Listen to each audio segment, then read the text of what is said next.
my name's Sarah Fetterman. I'm a professor at the University of Baltimore in conflict resolution and negotiation. I'm also the founder of finishedandflourish.com, which is a website and a resource for people who are trying to finish their writing projects. I started it because when I finished my dissertation, a number of my friends are asking me how I finished so quickly, and I got tired of answering the question over and over again, so I just made a website and I put up there what was working for me.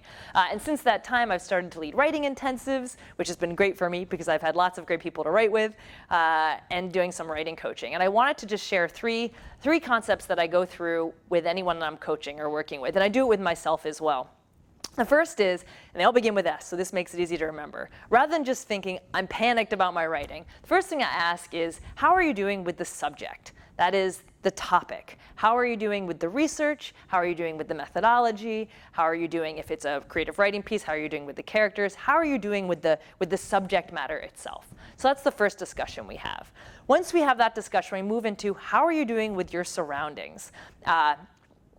Are they quiet enough? I was talking with one colleague.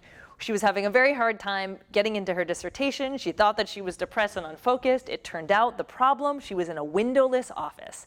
We brought her to a space where she was able to look out, have lots of daylight, a nice view, and she moved right along. So that was something that was important. And she was working with other people, which for her made a big difference. And I was just talking with two colleagues in between breaks with this video, and we were talking about how, what you need for your surroundings may change over time. So maybe one phase in your life, you were really comfortable working in cafes, working for long periods of time, but now all of a sudden you need silence, you need short bursts, or sometimes you work better in the morning or at night. So you got to be able to adapt to that and just figure out what's working now, which surroundings are most ideal for you at this moment. Sometimes I really need total quiet, and if somebody breathes, it's too much. Other times I want the rattle of different noise. So that's going to make a difference, also how many interruptions you're getting.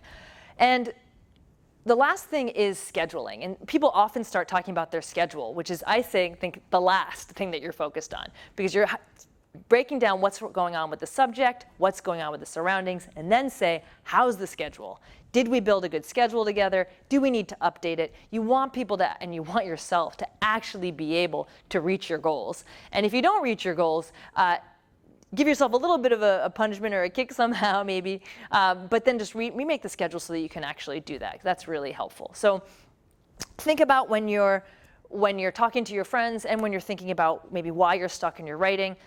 How are you doing with the subject? Think of that as something totally separate. Then surroundings, and then the schedule. So hope that helps. Please put comments down below about what's been working for you. So hopefully you can share with other people who are stuck with writing.